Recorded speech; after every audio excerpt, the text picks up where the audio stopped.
O título da nossa lição de hoje é Proteção e Bênção de Deus a seu povo. Proteção e bênção de Deus a seu povo. Em toda a Bíblia, nós encontramos texto relacionado a esse tema, proteção e bênção ao povo de Deus. Só que hoje nós vamos estudar essa proteção e bênção de Deus a seu povo é, através da mensagem profética de Isaías. Então, todos nós, cristãos, temos certeza de que Deus está no controle de tudo e que cada homem ou povos terão que colher tudo aquilo que eles plantaram, a não ser que se arrependam dos seus pecados, das suas iniquidades, antes que chegue o terrível dia da colheita. Nesses capítulos que vamos estudar hoje, que são os capítulos de Isaías 43, 44 e 45, observamos que as profecias anunciam eventos ainda distantes no futuro. E os elementos de predição e anúncio de eventos futuros em Isaías estão em perfeita harmonia com as características sobrenaturais da Bíblia como um todo. A Bíblia é um todo, não se separa. A Bíblia é um livro de fé, onde acreditamos piamente que é a palavra de Deus. Isaías mencionou a cidade de Babilônia antes que esta se tornasse a capital do seu império. Olha só como é que Deus usava ele. Ele nem existia, a Babilônia nem era a capital.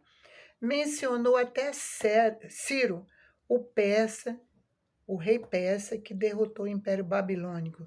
Somente Deus poderia conhecer os fatos antes que ocorresse, porque não existia nem Ciro, acho que Ciro não era nem nascido.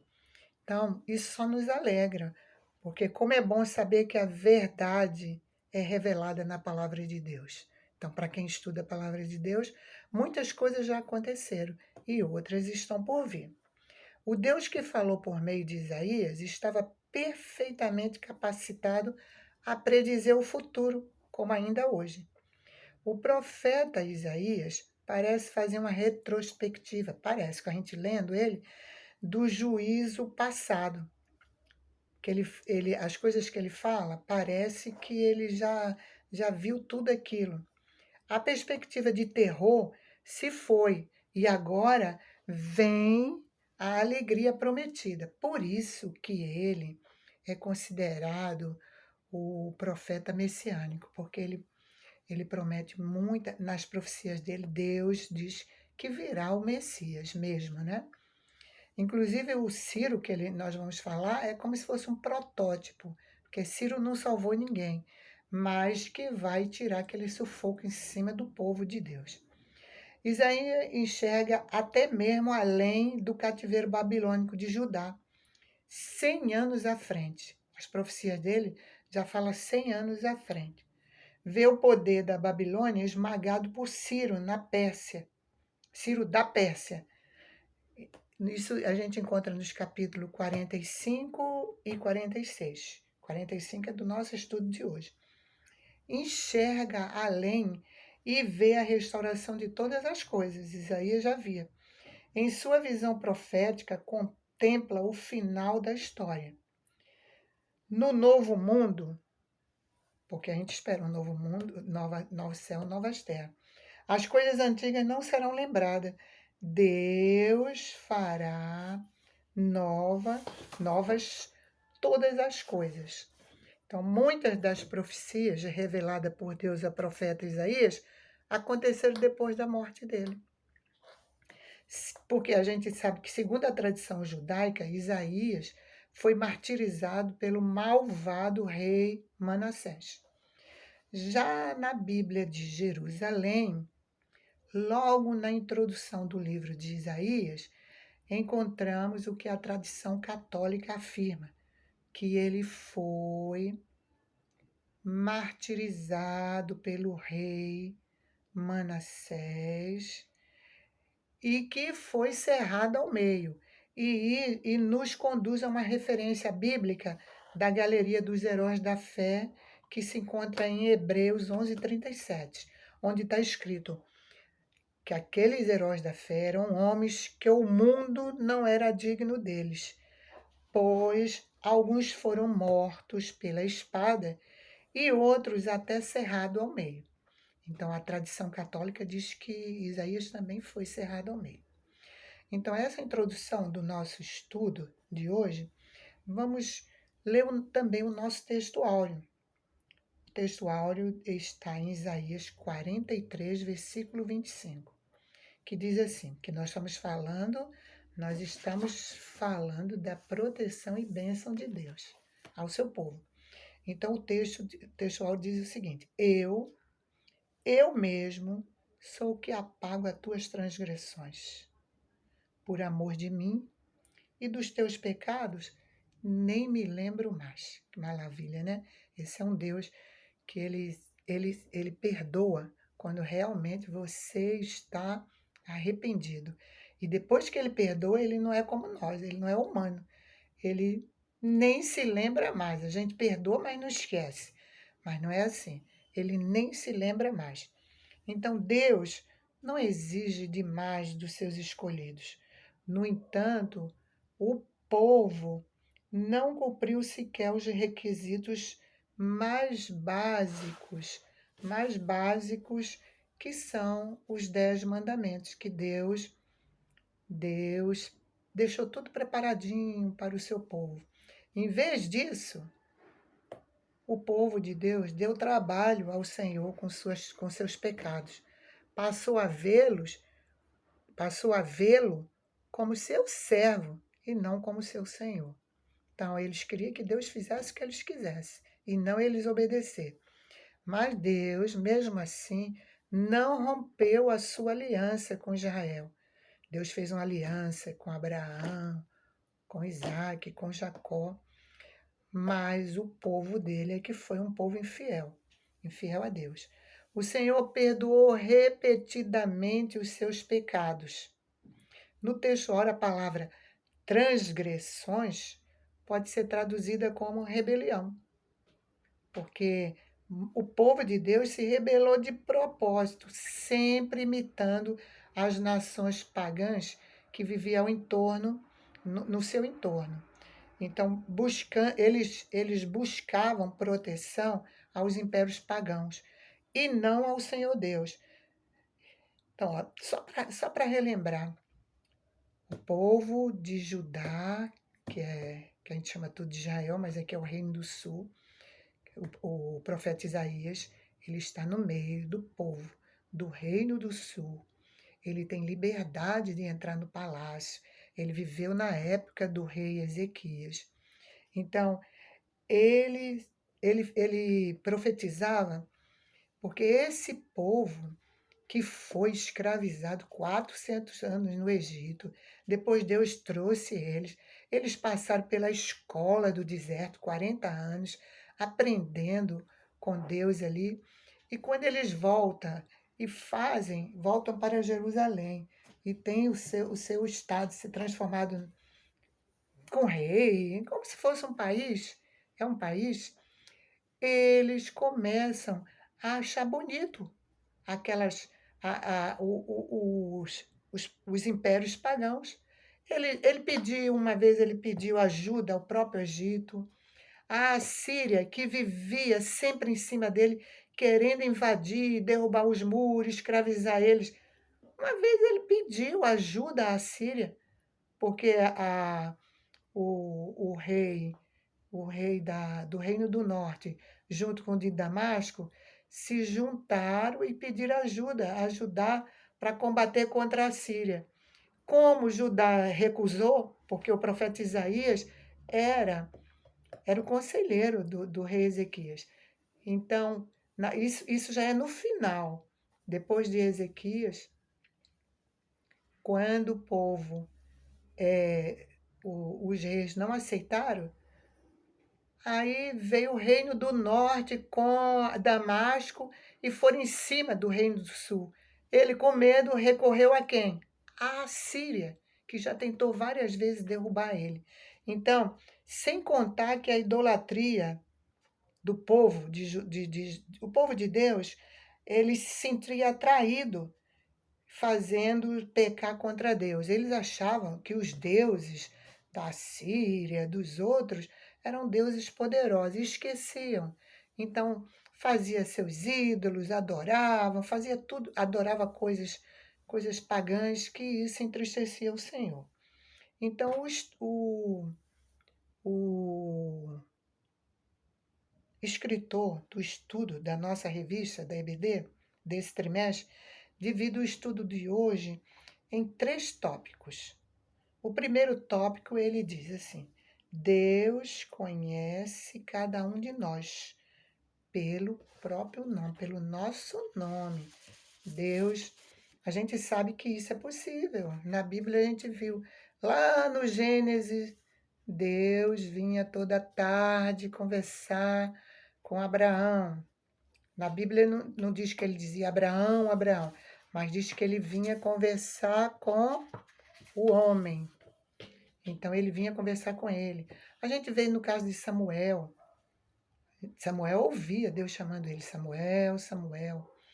A gente vê também no Novo Testamento, Paulo, que na época era Saulo, que foi atrás do povo de Deus para perseguir, para castigá-los. E ele caiu praticamente, né? Caiu por terra, como se diz, caiu do cavalo mesmo, e ouviu a voz de Jesus chamando ele, Saulo, Saulo. Aí ele disse, quem é que está falando? És tu, Senhor? Aí Jesus fala, por que tu me persegues? Então, Deus conhece a mim, ele sabe que eu sou Nelma, ele me chama pelo meu nome. Então, ele sabe tanto das coisas que a gente faz, que ele sabe até o nosso nome, e sabe o futuro meu, o futuro de vocês, o futuro de todos. Então, Deus sabe de tudo. O profeta Isaías já tinha visto o que a Síria já tinha arrasado com o reino do norte, que é Israel, e levado Israel para o cativeiro. O reino do norte acabou, foi dizimado, acabou-se. E o reino do sul, que é Judá, onde está o profeta Isaías, ainda estava de pé e estava forte. Mas quando os caldeus, ou seja, os babilônicos, vieram visitar o rei Ezequias, porque ele estava doente, teve uma melhora, e o rei ficou muito feliz, ficou tão feliz, e este se exibindo, ostentou suas riquezas,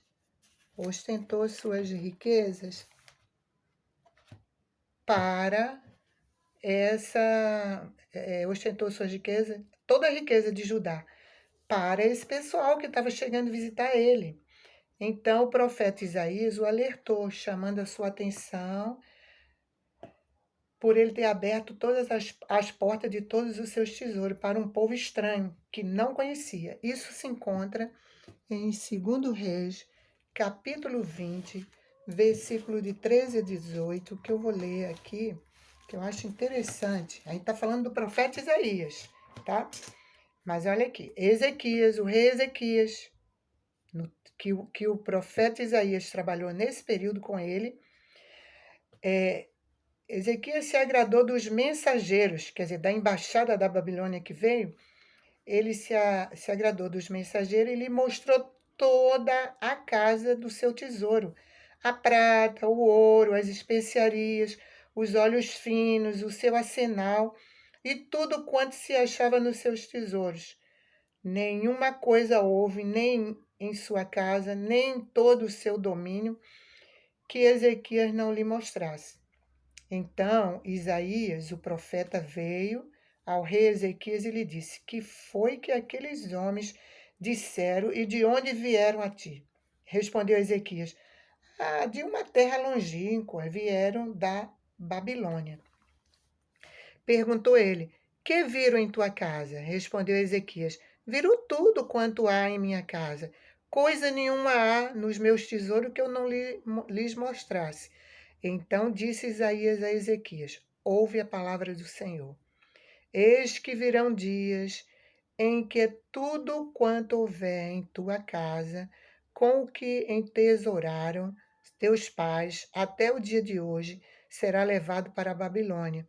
Não ficará coisa alguma, disse o Senhor, dos teus próprios filhos que tu gerares, tomarão para que sejam eunucos no palácio do rei da Babilônia. Então, a profecia de Isaías, a gente vê aqui que ele já profetizou aqui para o rei Ezequias, quando a gente viu aqui em 2 Reis, capítulo 20. Então, essa participação ativa nos assuntos do seu país faz de Isaías um herói nacional.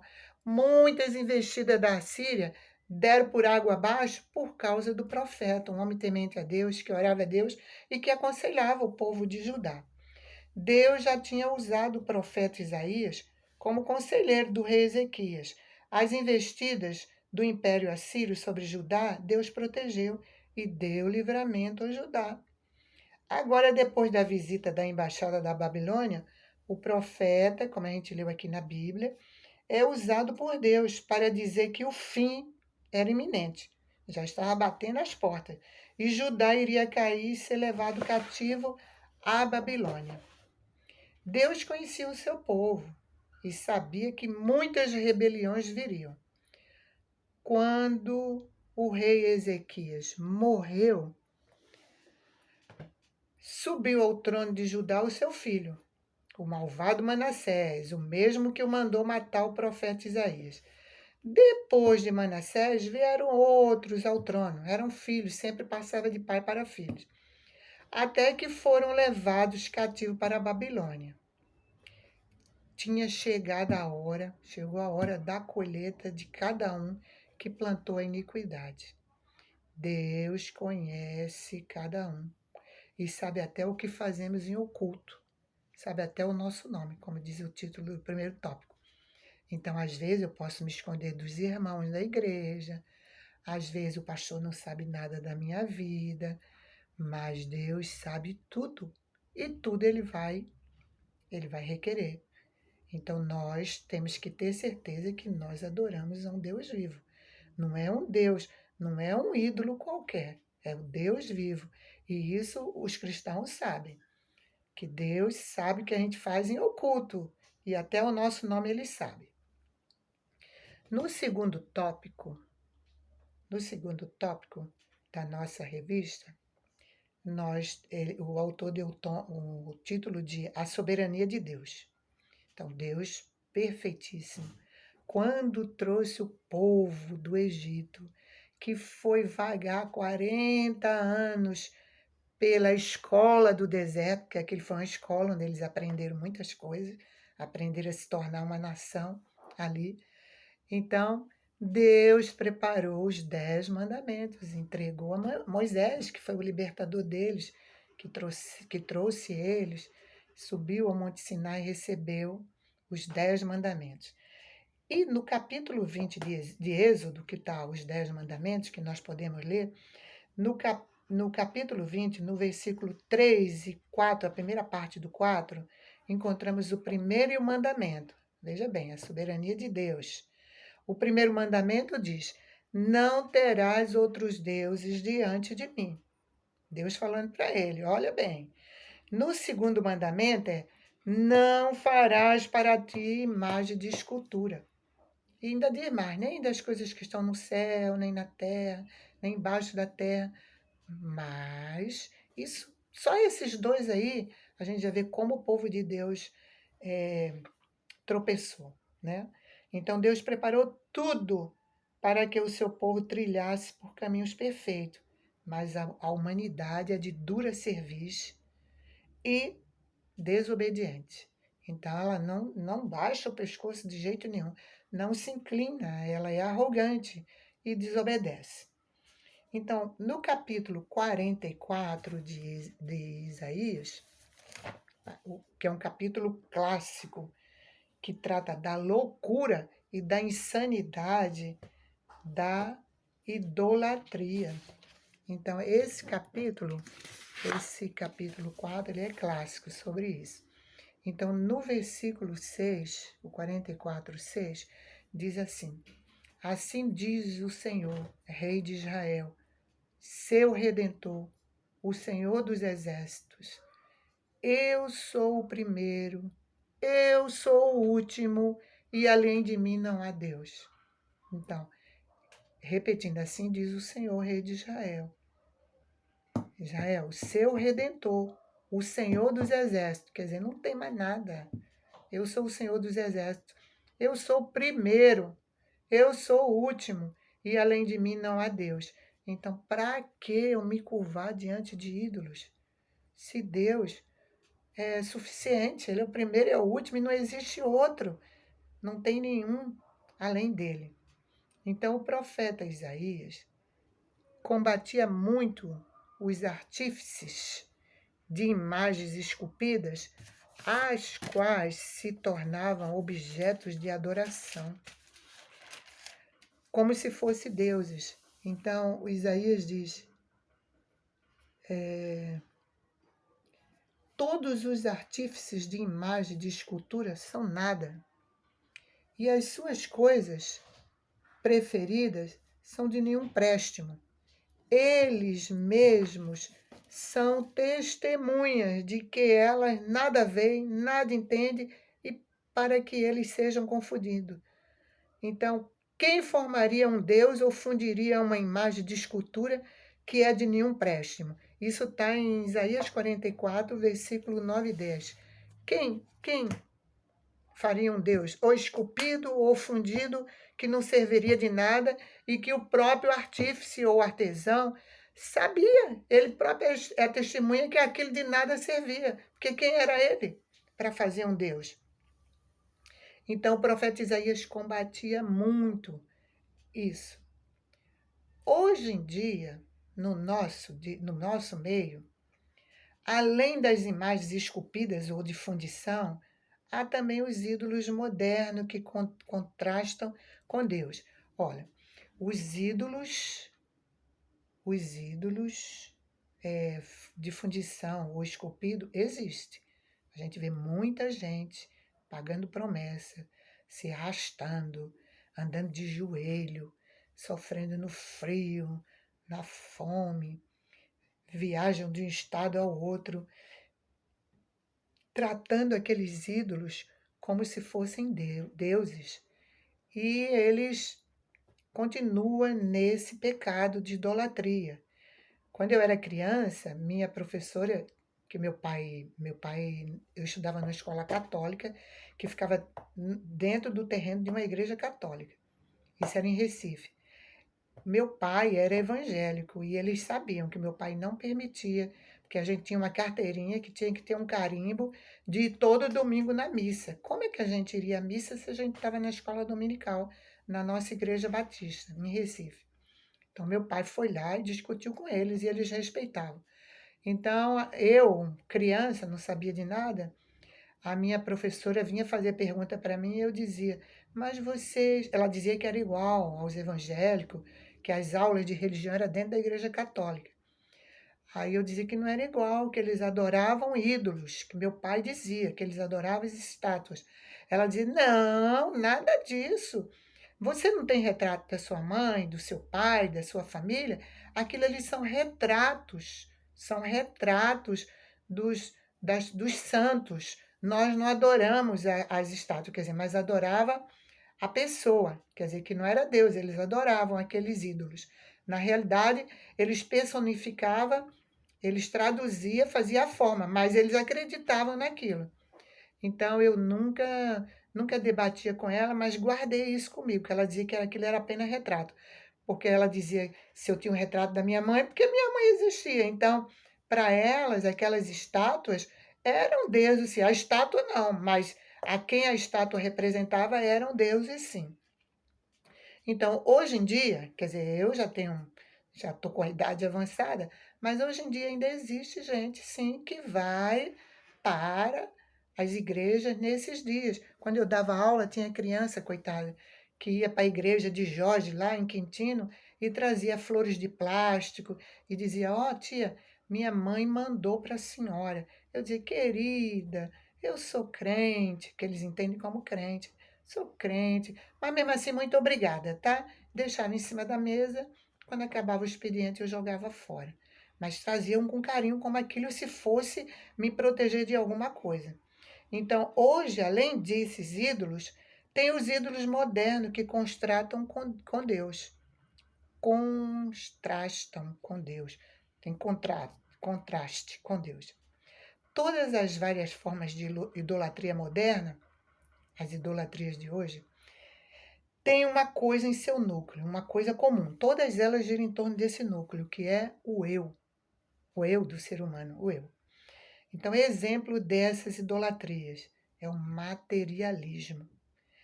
É a armadilha de Satanás para manter o foco em nós mesmos e não em Deus. Estamos preocupados só com o materialismo.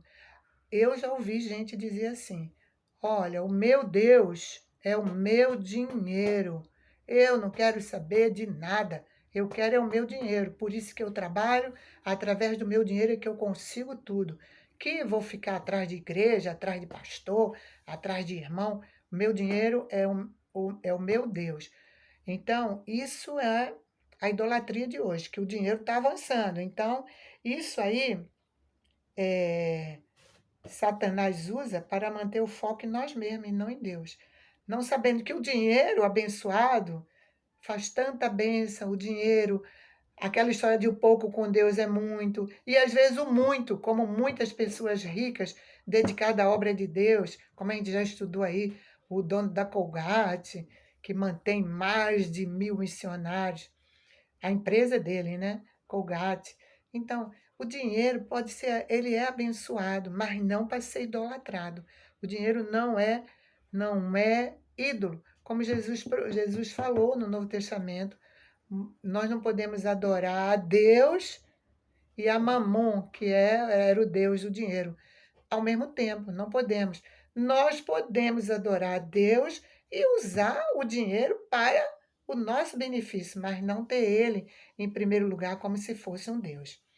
Outro exemplo de idolatria moderna é o orgulho e o ego. Isso é uma forma, o orgulho é uma forma de obsessão com tudo, com a carreira, com o emprego, com poder, até mesmo a gente observa até adolescentes brigando com o outro para ser mais popular, para ser o mais querido.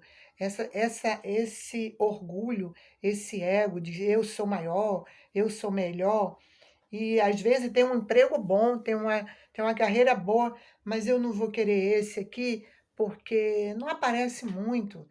Eu vou querer um outro que me torne mais popular, que todo mundo vai me conhecer. E eu vou ficar mais famoso. Outro exemplo de idolatria da modernidade é adorar a humanidade através do poder da ciência.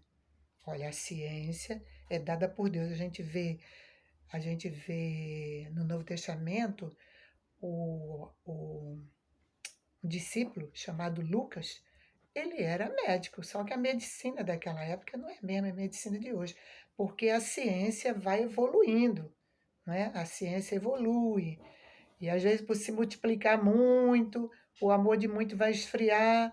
Por que que esfria? Porque eles idolatram. A ciência, ela é para o nosso proveito. Agora, nós estamos vivendo em época de pandemia, já no final, mas está dizendo que está vindo uma quarta onda, está dizimando na Alemanha. Isso aí, as vacinas ajudaram muito, muito, muito. E pode evoluir mais, ajudar para combater certas pragas que a humanidade vai crescendo e vai produzindo muitas coisas erradas.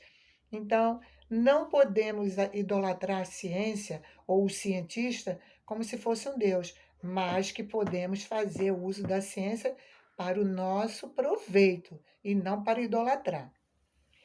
Não é só ciência, medicina, não. Ah, que o homem vai à lua e que eu vou comprar um pedacinho.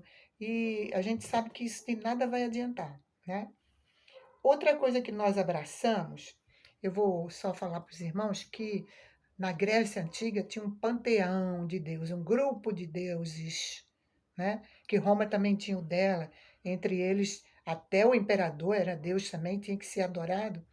Então, eles adoravam a Mãe Terra, que chamava de Gaia. A Gaia era a Mãe Terra. Hoje em dia, essa Mãe Terra passou para o lado ocidental, que nós abraçamos ela como a deusa do ambientalismo. Hoje é uma luta pelo ambientalismo. E a gente esquece que Deus deu o meio ambiente. Estão lembrados do Jardim do Éden, que Deus preparou tudo? Diz que as folhas eram para remédio, o fruto para alimento.